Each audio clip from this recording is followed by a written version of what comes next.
آج ہم ایک بہت اہم موضوع پر بات کریں گے: حلال کمائی اور برکت۔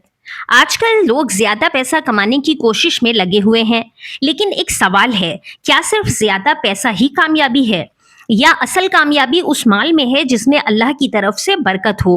برکت کا مطلب ہے تھوڑا ہو لیکن کافی ہو، دل کو سکون دے اور دنیا اور آخرت دونوں میں فائدہ پہنچائے۔ اللہ تعالیٰ قرآن کریم میں فرماتے ہیں: اور جو اللہ سے ڈرتا ہے اللہ اس کے لیے نکلنے کا راستہ بنا دیتا ہے اور اسے وہاں سے رزق دیتا ہے جہاں سے اس کو گمان بھی نہیں ہوتا۔ یعنی تقوی اور حلال طریقے سے کمائی کرنے والے کے لیے اللہ خود آسانیاں پیدا کرتے ہیں۔ افسوس کی بات ہے کہ آج کچھ لوگ جلدی امیر بننے کے لیے جھوٹ، دھوکہ، رشوت اور حرام معاملات کا سہارا لیتے ہیں۔ ظاہر میں ان کے پاس بہت مال نظر آتا ہے، لیکن اکثر اس مال میں سکون اور برکت نہیں ہوتی۔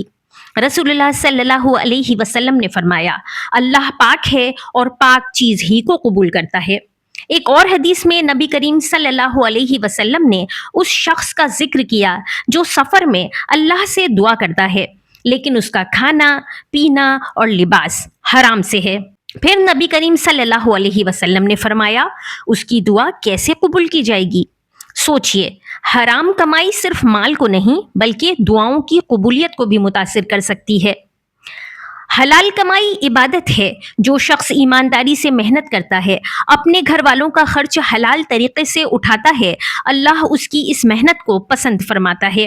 ایک حدیث میں رسول اللہ صلی اللہ علیہ وسلم نے فرمایا: سب سے بہترین کمائی وہ ہے جو انسان اپنے ہاتھ کی محنت سے کمائے۔ اگر آپ دکاندار ہیں تو سچ بولیے، اگر امپلائی ہیں تو اپنا کام ایمانداری سے کیجیے، اگر بزنس کرتے ہیں تو ناپ تول میں کمی مت کیجیے۔ شاید منافع تھوڑا کم نظر آئے، لیکن اللہ اس میں برکت عطا فرما دیں گے۔ یاد رکھیے، برکت کا مطلب صرف پیسہ نہیں، برکت صحت میں ہوتی ہے، اولاد میں ہوتی ہے، وقت میں ہوتی ہے اور دل کے سکون میں ہوتی ہے۔ اس لیے آج ہی نیت کیجئے کہ چاہے کم ملے لیکن حلال ملے، کیونکہ حلال کمائی کم ہو کر بھی کافی ہوتی ہے اور حرام کمائی زیادہ ہو کر بھی کبھی کافی نہیں ہوتی۔ اللہ تعالی ہمیں حلال رزق عطا فرمائے، حرام سے بچائے اور ہماری کمائی میں برکت ڈالے۔